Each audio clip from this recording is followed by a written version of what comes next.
అందరికీ నమస్కారం, శుభోదయం. Welcome to money master. ఇవాళ 13th September Saturday.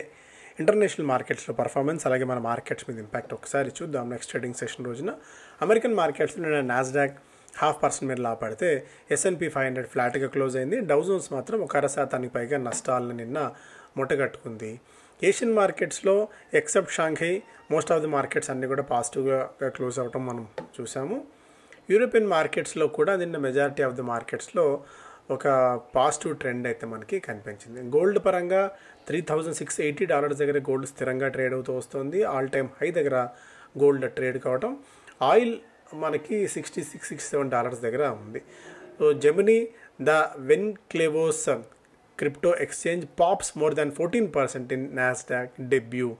Nvidia and OpenAI to back major investment in UK AI infrastructure.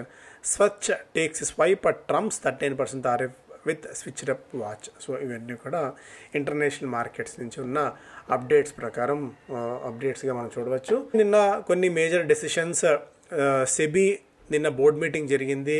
FPISకి సంబంధించి కొన్ని ప్రకటనలు, అలాగే మేజర్గా మరింత ఫారిన్ పోర్ట్ఫోలియో ఇన్వెస్ట్మెంట్స్ని మన మార్కెట్స్లోకి తెప్పించేందుకు ప్రయత్నాలు అయితే జరుగుతున్నాయి. గతంతో పోలిస్తే వీక్లీ కానీ మంత్లీ కానీ ఫారిన్ పోర్ట్ఫోలియో ఇన్వెస్టర్స్ మన దేశంలో మన మార్కెట్స్లో నమోదు చేసుకుంటున్న వాళ్ళ సంఖ్య కూడా గణనీయంగా పెరిగింది అని చెప్పి సెబీ చాలా క్లియర్గా చెప్పింది. FPI path to India eased new rule book for IPOs. SEBI lowers stake sale floor, allow anchor book quota for insurers and pension funds.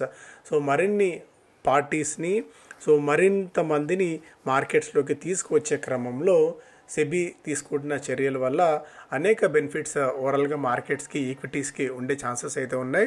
Full investors మన మార్కెట్స్లోకి వస్తే మన మార్కెట్స్ మీద నమ్మకం మరింతగా పెరుగుతుంది. వాళ్ళకి ఎంత డొమెస్టిక్గా ఫండ్స్ వచ్చినప్పుడు కూడా FPIs తీసుకొచ్చే నిధులు, FPIs ఆ స్టాక్లో ఉంటే వచ్చేదానికి ఉన్న వాల్యూ ఎలా అయినా కొద్దిగా డిఫరెంట్గా కూడా ఉంటుంది.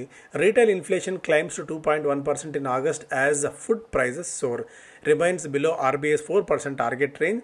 Oil inflation major outlier. So ఇది రీటైల్ ఇన్ఫ్లేషన్ 2% పరిమితం అవడం ఒక రకంగా పాజిటివ్ అంశమే. For India Inc home is where the parties. Listed companies cut imports bill by locally sourcing parts, raw materials. So సాధ్యమైనంతగా ఈ ప్రొడక్షన్ లింక్డ్ ఇన్సెంటివ్ స్కీమ్స్ అనేది బాగా వర్కౌట్ అవుతున్నాయి.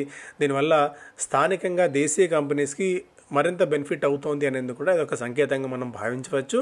దేశీయంగా కంపెనీస్, ఈ 2-వీలర్ కంపెనీస్ కానివ్వండి, four wheeler companies and product manufacturing companies ఇతర దేశాల నుంచి కాకుండా దేశీయంగా మేజర్గా రా మెటీరియల్స్ని ఇక్కడి నుంచి తీసుకోవడం కూడా ఒక మేజర్ అప్డేట్గా చూడవచ్చు. సో మ్యానుఫ్యాక్చరింగ్ని మరింతగా స్ట్రెంత్ చేసుకునే క్రమం ఇది. India AIIMS for 2 PSBs on world's top 20 list by 2047. ఇక నుంచి రాబోయే 22 ఏళ్ల కాలంలో 2 ప్రభుత్వ రంగ బ్యాంకులు ప్రపంచంలోని టాప్ 20 అతిపెద్ద బ్యాంకుల్లో స్థానం సంపాదించే విధంగా చర్యలు అయితే తీసుకుంటున్నారు. PSB మంథన్ పేరుతో ప్రభుత్వం ఒక కాంక్లేవ్ నిర్వహించిన సంగతి మనకు తెలుసు. యాజ్ ఆఫ్ నో అయితే 2 బ్యాంకులు మాత్రమే టాప్ 100 గ్లోబల్ బ్యాంక్ జాబితాలో ఉన్నాయి. అందులో స్టేట్ బ్యాంక్ ఆఫ్ ఇండియా 43వ స్థానంలో ఉండగా HDFC బ్యాంక్ 73వ స్థానంలో ఉంది. సో వీటిని మరింతగా వీటి సైజ్ పెంచి, ఎందుకంటే చాలా బ్యాంక్స్ ఉన్నాయి, వాటన్నిటిని కన్సల్టేషన్ చేసుకొని అన్నిటినీ ఏకీకృతం చేసుకొని ప్రభుత్వం నుంచి 2 అతిపెద్ద బ్యాంకులని సృష్టించాలి అనేది కూడా ప్రభుత్వ ఆలోచనగా ఉంది. And leg up for infra projects with 20,000 crores guarantee, proposed funds to cover losses due to policy uncertainty, non commercial factors. So infra ప్రాజెక్ట్స్కి మరింతగా ఊతం ఇచ్చే దిశగా ప్రభుత్వం చర్యలు తీసుకుంటూ ఉండడము. అండ్ చిన్న బ్యాంక్స్ అన్ని కూడా ఇంతకుముందు మాట్లాడుకోవడంలో చిన్న బ్యాంక్స్ అన్ని కూడా ఇంకా మెర్జ్ అయిపోయి కన్సాలిడేషన్ చాలా ఎక్కువగా ఉండబోతోంది.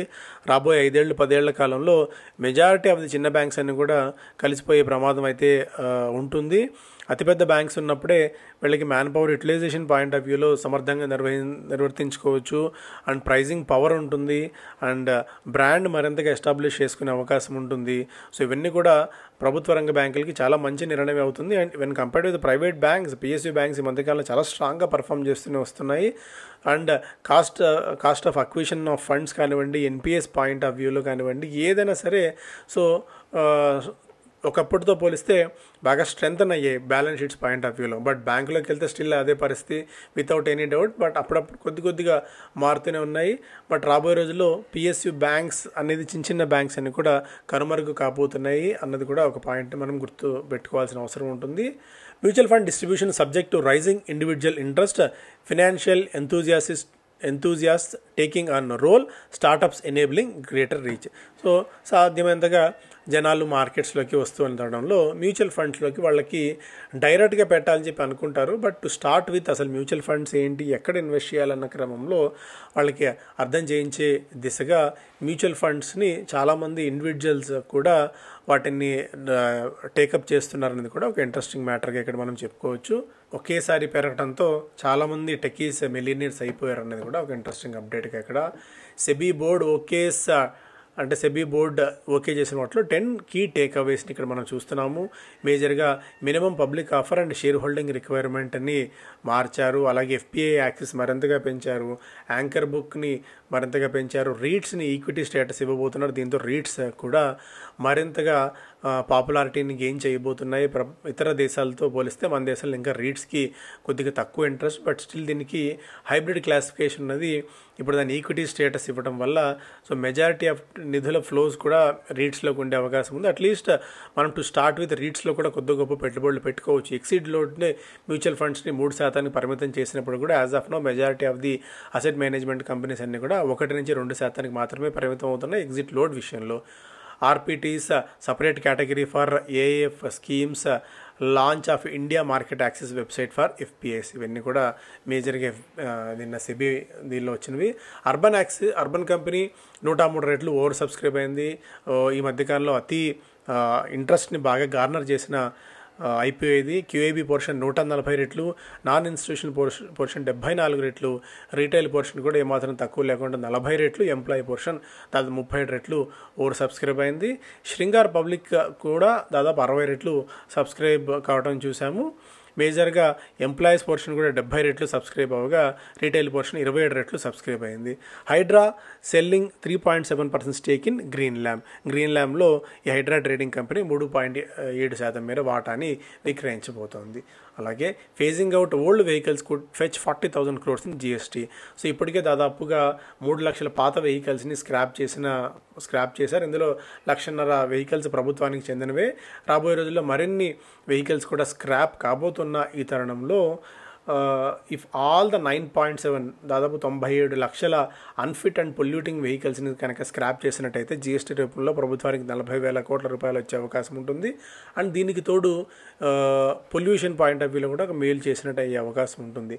సో జీఎస్టీ సంగతి పక్కన పెడితే కమర్షియల్ వెహికల్స్ మరింతగా రాబోయే రోజుల్లో బెనిఫిట్ పొందబోతున్నాయి. ఎందుకంటే ఇన్ని లక్షల వెహికల్స్ ఒకేసారి స్క్రాప్ కనుక చేసినట్టయితే గట్టి స్ట్రింజెంట్ రూల్స్ పెట్టుకొని మళ్ళీ కొత్త మార్కెట్ ఓపెన్ అవుతుంది వాళ్ళకి. ఎఫ్ఎంసీజీ కంపెనీస్, ఎఫ్ఎంసీజీ ఇండెక్స్ కూడా గత కొద్ది కాలం నుంచి బాగా స్తబ్దుగా లల్గా ఉన్న ఇండస్ట్రీ కొద్దిగా ఇక్కడి నుంచి మళ్ళీ పికప్ అయ్యే ఛాన్సెస్ అయితే కనిపిస్తున్నాయి. ఎందుకంటే కర్వ్ పూర్తిగా డౌన్ హిట్ అయ్యి మెల్లిగా అప్టిక్ తీసుకునే క్రమం మెల్లగా స్టార్ట్ అయినట్టు కనిపిస్తుంది.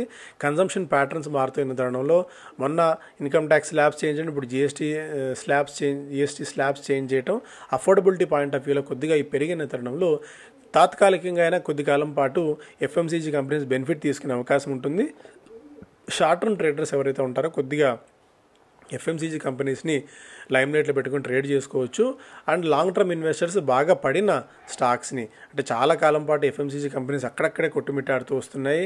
వీటిలో ప్రముఖ నేమ్స్ని మనం పిక్ చేసి ఈవెన్ ఐటీసీ అయినా సరే పిక్ చేసుకుని మనం మెల్లిగా ఇన్వెస్ట్మెంట్స్ మొదలు పెట్టుకునే ఛాన్సెస్ అయితే కనిపిస్తున్నాయి. ఈవెన్ బాటా లాంటివి కొన్ని స్టాక్స్ కూడా. మింత్రా నెట్ 548 కోట్ల రూపాయలకు చేరింది. రెవెన్యూ 18% మేర వృద్ధి నమోదైంది. ఫ్లిప్కార్ట్ లాస్ 37% మేర క్షీణించినట్టు వెల్లడించింది. అలాగే ఎన్ఎస్సికి త్వరలో నో అబ్జెక్షన్ సర్టిఫికేట్ ఇచ్చేందుకు రెడీ అవుతున్నాం అన్నట్టుగా కూడా సెబీ చీఫ్ చెప్పిన తరుణంలో ఎన్ఎస్సి కూడా ఐపీఓకి వచ్చేందుకు లైన్ క్లియర్ చేసుకుంటుంది. బిజినెస్ స్టాండర్డ్ ఫస్ట్ పేజ్లో SEBI relaxes IPO dilution rules to help big listings, call for paring of government stake in banks, greater board autonomy. So ఇవన్నీ ఫస్ట్ పేజ్లో. అలాగే జేబీఎం ఆటో మొన్నటి వార్తల తర్వాత అనూహ్యంగా జంప్ 14% మేర నిన్న కూడా పెరిగింది. యాక్సిస్ కేట్స్ 4% మేర. ఎంటార్ టెక్నాలజీస్ రెగ్యులర్ వాల్యూమ్స్తో పోలిసి 28 రెట్ల అధిక వాల్యూమ్స్తో నేను స్టాక్ 10% మేర పెరిగింది.